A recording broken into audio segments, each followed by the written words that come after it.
दिल्ली शहर में गोपाल बैग बनाने की एक फैक्ट्री में काम करता था, जहां उसे 10,000 रुपए महीना पगार मिलती थी। उसका परिवार गांव में रहता था। आज उसे दिल्ली आए हुए पूरे 2 साल हो गए थे। अब वो पूरे 2 साल के बाद अपने गांव वापस जा रहा था। वो जल्दी से मालिक से अपनी पगार लेता है, फिर अपने कपड़े भर कर बैग में रख लेता है। आज इतने सालों बाद मैं अपने गांव जा रहा हूँ। घर में सब मुझे देखकर कितने खुश होंगे। गोपाल बस पकड़कर शहर से गांव आ जाता है। आज वो बहुत खुश था। 2 साल पहले जो सपना लेकर मैं शहर गया था, आज वो पूरा हो जाएगा। अब मैं भी अपना घर ले पाऊंगा। 2 साल पहले गोपाल गांव से शहर गया था। आज उसके पास पूरे 1 लाख रुपए जमा हो गए थे। वो खुशी खुशी अपने परिवार के पास पालमपुर गांव लौटा। जैसे जैसे वो अपने घर की ओर बढ़ रहा था, उसकी खुशी भी उतनी ही बढ़ रही थी। गुड्डू, सोनी और ममता जब मुझे देखेंगे तो कितने खुश होंगे। गोपाल अपने किराए के उस घर के अंदर जाता है, जहां उसकी बूढ़ी माँ बिस्तर पर लेटी हुई थी और लगातार खांसी जा रही थी। उसकी पत्नी ममता खाना बना रही थी, जबकि दोनों बच्चे गुड्डू और सोनी नीचे फर्श पर चटाई पर बैठकर खेल रहे थे। माँ कैसी हो? अपने बेटे को देख खाट पर पड़ी गायत्री और घर में सभी लोग खुश हो जाते हैं। तू आ गया गोपाल। मेरा बच्चा, कैसा है तू? मैं भी ठीक हूँ माँ। जी, आप यूँ अचानक? कोई खबर तो कर देते आने की। खबर कर देता तो तुम सबके चेहरे पर जो मुस्कुराहट है वो कैसे देख पाता है। गुड्डू और सोनी जल्दी से आकर अपने बाबा से लिपट जाते हैं। अरे मेरे प्यारे बच्चे, ठीक हो ना? देखो, बाबा तुम्हारे लिए ये टॉफी और कपड़े लेकर आए हैं, और माँ ममता ये साड़ी तुम दोनों के लिए। बाबा कितने अच्छे हैं। सच में बाबा, हमें आपकी बहुत याद आती थी। गोपाल अपने दोनों बच्चों को सीने से लगाकर खूब प्यार करता है। 2 साल लगा दिए तूने आने में। क्या तुझे अपनी बीवी, बच्चों और इस बूढ़ी माँ की याद नहीं आई? हाँ? याद तो बहुत आ रही थी माँ, लेकिन अगर जल्दी लौट आता तो अपना घर बनाने के लिए पैसे कैसे जोड़ पाता। तो क्या आपके पास घर बनाने के लिए पैसे आ गए क्या? हाँ ममता, और अब हमारा भी अपना घर होगा जिसमें हम सब चैन से सो पाएंगे। अगले दिन गोपाल अपने मकान मालिक से मिलता है और उसका बकाया किराया उसे चुका देता है, जिसके बाद उसके पास 70,000 बचे थे। अब वो उन पैसों से खुद के लिए नया घर देखने लगा, लेकिन वहां हर घर की कीमत 2 से 3 लाख थी। गोपाल ने कई दिनों तक अपने परिवार के रहने के लिए घर ढूंढा, लेकिन उसे कहीं घर नहीं मिला। आ गए जी, कहीं बात बनी क्या? नहीं ममता, मेरे पास जितने पैसे हैं उतने में हमें कहीं भी घर नहीं मिल रहा। वैसे नदी के पास जो घर बना है, तुम उसे क्यों नहीं देख लेते? तुम ठीक कहती हो ममता, मैं कल ही जाकर वो घर देख आता हूँ। अगले दिन गोपाल नदी किनारे वाला वो घर देख आया। देखो गोपाल, दाम तो एक ही लगेगा, इसका पूरा 70,000। बोलो मंजूर है? हाँ हाँ जमींदार साहब, इतने पैसे तो हैं मेरे पास, और ये घर भी मुझे पसंद है। यहाँ तो कितनी ठंडी हवा आ रही है। अब वो अपने परिवार के साथ उस किराए वाले मकान से अपने नदी वाले घर के पास आकर रहने लगा। अच्छा बेवकूफ मिल गया। जो घर लोग मुझसे 30,000 में भी नहीं ले रहे थे, वो उस बेवकूफ ने मुझसे 70,000 में ले लिया। कुछ दिन बाद गोपाल अपने किराए के घर को छोड़कर उस नए घर में आ गया। गोपाल, अब हमारा अपना घर तो हो गया, तो अब तू शहर मत जा और यहीं रहकर कोई काम कर ले। माँ जी बिल्कुल ठीक कह रही हैं। हाँ बाबा, अब शहर मत जाओ ना। अच्छा ठीक है बिटिया, तू कहती है तो नहीं जाते हैं। अगले दिन से गोपाल मुखिया के खेतों में 250 रुपए में काम करने लगा। सारा दिन खेतों में काम करके वो शाम को अपने घर लौटा था और अपने परिवार के साथ नदी की ठंडी ठंडी हवा खाता। अब ना तो उन्हें कोई मच्छर सताता और ना ही कोई गर्मी। ऐसे ही कुछ दिन बीतते हैं। कुछ दिन बाद बरसात का मौसम आ जाता है। बरसात का मौसम होने के कारण गोपाल अब खेतों पर काम करने नहीं जा पाता और अब पिछले 2 दिन से वो घर पर था। लगातार 2 दिन से मूसलाधार बारिश हो रही थी। लगता है ये बारिश अभी 2-3 दिन और ऐसे ही बरसेगी, ये आसानी से रुकने वाली नहीं। ठीक कहते हो जी। अरे तुम्हारे चूल्हे पर खाना बनाने से तो इस घर की दीवारें काली हो गई हैं। खैर कोई बात नहीं, धीरे धीरे मैं तुम्हारे लिए एक गैस भी ले आऊंगा। बाहर लगातार बारिश बढ़ती जा रही थी। लगातार 3-4 दिन से हो रही बारिश के कारण गोपाल के घर के पीछे नदी के पानी का जलस्तर काफी ज्यादा बढ़ जाता है और वहां बाढ़ आ जाती है। बाढ़ आने से अब पानी पीछे खिड़की के रास्ते गोपाल के घर के अंदर आने लगता है। हे भगवान, ये क्या? नदी तो अपने उफान पर है और सारा पानी घर के अंदर आने लगा है। इस तरह बाढ़ के पानी में गोपाल के घर की एक दीवार भी टूट जाती है और बाढ़ गोपाल के घर के अंदर तक आ जाती है। गोपाल के घर का सारा सामान बाढ़ में बहने लगता है और सभी परिवार वाले उस बाढ़ के पानी में डूबने लगते हैं। बाबा बचाओ, बचाओ बाबा, बाबा बचाओ। मैं तुम्हें कुछ नहीं होने दूंगा, तुम सब एक दूसरे का हाथ पकड़ कर रखो। फिर गोपाल एक बड़ी सी लकड़ी लेकर आता है और उस पर सबको बिठाकर बाढ़ के पानी से किसी तरह बाहर निकालता है और सबकी जान बचा लेता है। लेकिन इस बाढ़ में उनका सब कुछ छिन जाता है। उनका घर टूटकर उस नदी में बह जाता है। अब वो सब बेघर हो जाते हैं। ये क्या हो गया? हमारा घर टूटकर बह गया। अब हम क्या करेंगे? बारिश भी लगातार हो रही है, ऐसे तो बच्चे बीमार हो जाएंगे। तुम चिंता मत करो, हम कुछ ना कुछ रास्ता ढूंढ निकालेंगे। वो देखो सामने गुफा है, तब तक हम वहीं चलते हैं। वो सब उस गुफा में चले जाते हैं। इस बाढ़ के पानी ने तो हमारा सब छीन लिया। सालों की मेहनत से मैंने उस घर के लिए पैसे जमा किए थे, लेकिन अब तो हमारा कुछ भी नहीं रहा और अब हमारे पास इतने पैसे फिर कभी नहीं आ पाएंगे। आप हिम्मत मत हारिए। 2 दिन तक वो सब भूखे प्यासे उस गुफा में ही रहते हैं। फिर बारिश थमने के बाद वो गांव में आते हैं और सबसे मदद मांगते हैं, लेकिन सभी उनकी मदद करने से इनकार कर देते हैं। वो लोग चलते चलते दूसरे गांव पहुंच जाते हैं जहां एक इमारत बन रही थी और उन्हें वहां ईंट ढोने का काम मिल जाता है। अब गोपाल और ममता वहां पर ईंट ढोने का काम करने लगते हैं। गोपाल और ममता ने पहले ही दिन मजदूरी करके 500 रुपए कमा लिए। ऐसे ही अब वो रोज के 500 रुपए कमाने लगे। अब गोपाल ने एक झोपड़ी बनाई और अपने परिवार के साथ उसमें रहने लगा।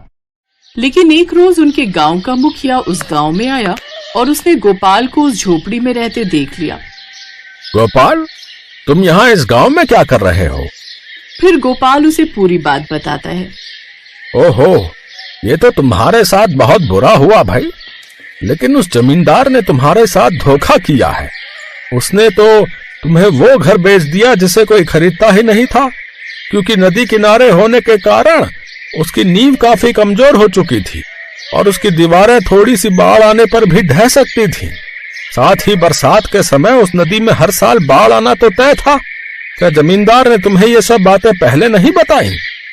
नहीं मुखिया जी। ठीक है, तो मैं कल ही पंचायत बुलाता हूँ और उस जमींदार को भी उसमें हाजिर होने को कहता हूँ। तुम चिंता मत करो, तुम्हारे पैसे मैं तुम्हें दिलवा कर ही रहूंगा। अगले दिन गांव में पंचायत बुलाई जाती है जहां मुखिया भी अपने परिवार के साथ वहां आता है। तुमने इस गरीब के साथ धोखा किया है? इसे एक ऐसा घर दिया जो कभी भी नदी की बाढ़ में बह सकता था। हम सब पंचायत का ये फैसला है जमींदार साहब कि आपको इसका पैसा लौटाना होगा। पंचायत और मुखिया की बातों से जमींदार घबरा जाता है और वो गोपाल के पैसे उसे लौटा देता है, जिससे गोपाल अब एक नया और पक्का मजबूत घर बनवाता है, जिसमें वो अपने परिवार के साथ खुशी खुशी रहता है। टीवी पर लगातार बारिश और बाढ़ की खबरें दिखाई जा रही थी। मोहन भी मजदूरी का काम करने शहर गया हुआ था। मोहन शहर के पास बनी एक निचली बस्ती में रहता था। जब उसने लौटते हुए एक दुकान पर चल रही खबर सुनी तो वो घबरा गया। आज की बड़ी खबर, कई निचले इलाकों में बने घरों में पानी घुस गया है। आलम ये है कि कच्ची बस्तियों में रहने वाले सैकड़ों गरीब परिवारों का सारा सामान बह गया है। यहाँ तक कि लोगों के पास आटा, नमक और खाने का राशन भी नहीं बचा। कई लोगों को अपने रिश्तेदारों के घर जाकर रात गुजारनी पड़ रही है जल्दी से जल्दी सब लोग निचली बस्तियों को खाली कर रहे हैं। भैया ये खबर कितनी देर पहले की है? ये तो सुबह ही आ रही थी। क्या हुआ, कोई परेशानी है क्या?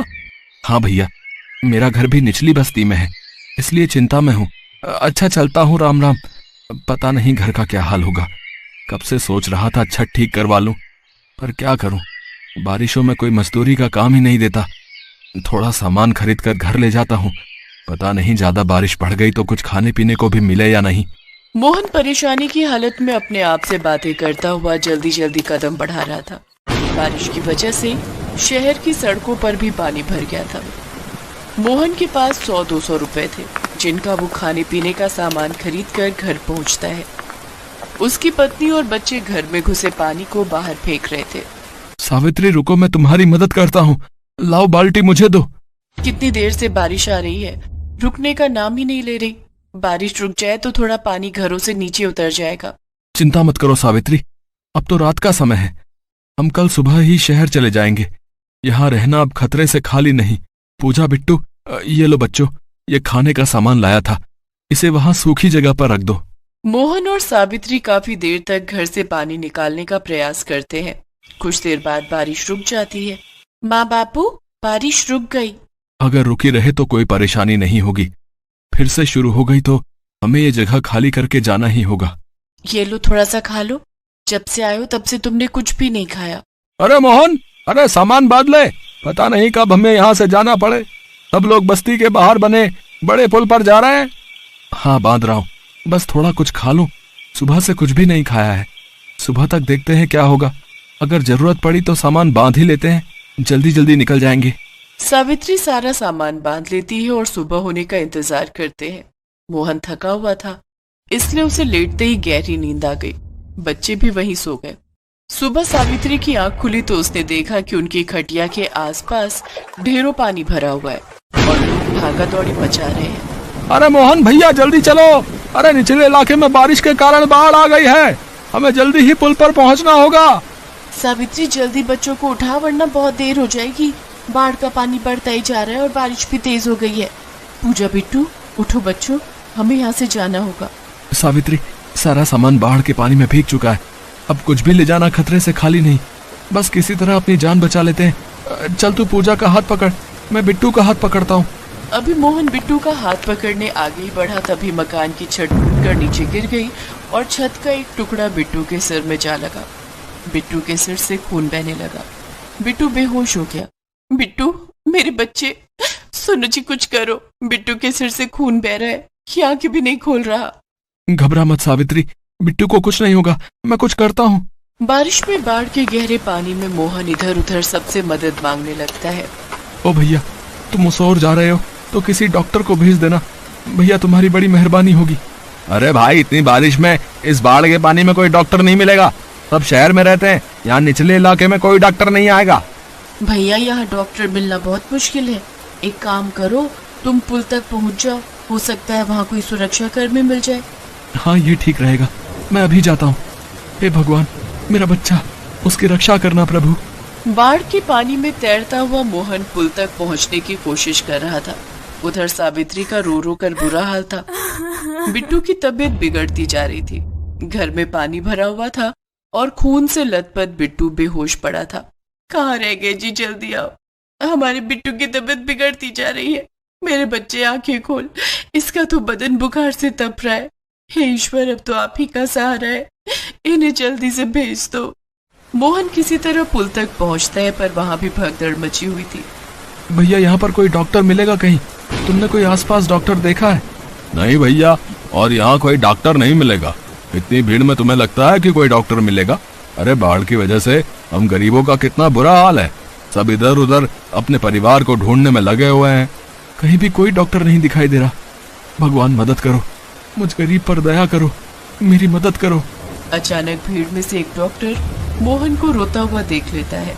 अनुराधा, तुम बच्चों के साथ रहो, मुझे उस मजबूर पिता के साथ जाना होगा, लगता है उसका बच्चा बीमार है। पर इससे आपकी जान को भी खतरा हो सकता है। निचले इलाके में बाढ़ का पानी ऊपर तक आ गया, अगर आपको कुछ हो गया तो? अनुराधा, मैं एक डॉक्टर हूँ, मेरा सबसे पहला कर्तव्य यही है कि मैं अपनी जान की परवाह किए बिना किसी की जान बचाऊं। अगर मैं आज इस गरीब मजदूर पिता के साथ नहीं गया तो कल मैं अपने पेशे और अपने समाज से आंखें नहीं मिला पाऊंगा। कुछ देर बाद सुरक्षा कर्मी आएंगे, तुम उनके साथ घर लौट जाना। मैं किसी न किसी तरह वापस आ जाऊंगा। उस डॉक्टर का नाम राकेश था। वो दूसरे शहर से वापसी आ रहा था। अचानक उसकी गाड़ी पुल पर भीड़ में फंस गई। आगे का पुल टूट चुका था, इसलिए कोई भी सहायता के बिना शहर तक नहीं जा पा रहा था। इसी बीच जब डॉक्टर राकेश ने मोहन को रोते बिलखते डॉक्टर के लिए पूछते देखा तो उससे रहा नहीं गया और अपना फर्ज निभाते हुए वो मोहन के पास पहुंचा। सुनो, मैं डॉक्टर हूँ, तुम्हारा बेटा कहाँ है? मुझे जल्दी से ले चलो। आप डॉक्टर हो? हे भगवान, आपका लाख लाख शुक्र है। आप मेरे साथ कैसे जाओगे डॉक्टर साहब? आगे पानी भरा हुआ है, मेरा घर निचले इलाके में है। चिंता मत करो, मुझे तैरना आता है, मैं तैर कर तुम्हारे साथ चलता हूँ। आपकी बहुत बहुत मेहरबानी डॉक्टर साहब। इस मुसीबत की घड़ी में आप मेरे लिए अपनी जान खतरे में डाल रहे हो। भगवान आपका भला करे डॉक्टर साहब। वो उस तरफ मेरा घर है, आइए डॉक्टर साहब, वहाँ उस तरफ। डॉक्टर राकेश को तैरना आता था। बड़ी मुश्किल के साथ वो मोहन के साथ उसके घर तक पहुंचते हैं। बिट्टू की हालत बहुत नाजुक थी। डॉक्टर राकेश ने जल्दी जल्दी बिट्टू का इलाज करना शुरू किया। आसपास घर में पानी भरा हुआ था, हर तरफ परेशानी ही परेशानी। फिर भी डॉक्टर राकेश ने हिम्मत नहीं हारी। अपना फर्ज निभाते हुए डॉक्टर राकेश ने बिट्टू का पूरी तरह इलाज किया। कुछ समय पश्चात बिट्टू को होश आ गया। बारिश अब तक थम चुकी थी। पानी धीरे धीरे घरों से उतरने लगा, पर घरों की हालत बहुत खराब थी। सब सामान बह चुका था। लोग इधर उधर भूखे प्यासे घूम रहे थे। घबराने की कोई बात नहीं है मोहन, मैंने सुरक्षा कर्मियों को फोन मिला दिया है, वो कुछ देर में यहाँ आ जाएंगे। उनकी तरफ से सभी निचले इलाकों के लोगों को पूरी मदद मिल जाएगी। अच्छा, अब मैं चलता हूँ, बिट्टू को समय पर दबा। जैसे ही डॉक्टर राकेश जाने लगता है, मोहन उनके पैरों में गिर जाता है। डॉक्टर साहब, विपदा की इस घड़ी में कोई भी इतनी सहायता नहीं करता जितनी आपने मेरी की है। मेरे घर के चिराग को बुझने से बचा लिया। मोहन, मैं तो बस अपना कर्म कर रहा था, और कर्म करने की प्रेरणा मुझे ईश्वर देते हैं। उस समय तुम्हें मेरी जरूरत थी, इसलिए मैंने अपना कर्तव्य निभाया, और अब घबराने की कोई जरूरत नहीं है। बिट्टू बिल्कुल ठीक है, अपना और अपने परिवार का ख्याल रखो। डॉक्टर राकेश ने विपदा के समय मोहन की मदद करके एक महान नागरिक होने का परिचय दिया। बारिश और बाढ़ ये तो प्राकृतिक विपदा है जिनको रोका नहीं जा सकता, पर विपदा के समय हम किसी मजबूर की सहायता करें तो उससे बड़ा काम कोई नहीं। कुछ समय बाद सुरक्षा कर्मी निचले इलाकों में पहुंच जाते हैं और वहां से सब गरीब परिवारों को निकाल लिया जाता है, जिनमें मोहन और उसका परिवार भी था। सरकार की तरफ से सबको जरूरत के सामान और रहने की जगह उपलब्ध कराई जाती है। बारिश के कहर से गरीब परिवारों का बहुत नुकसान हो गया था।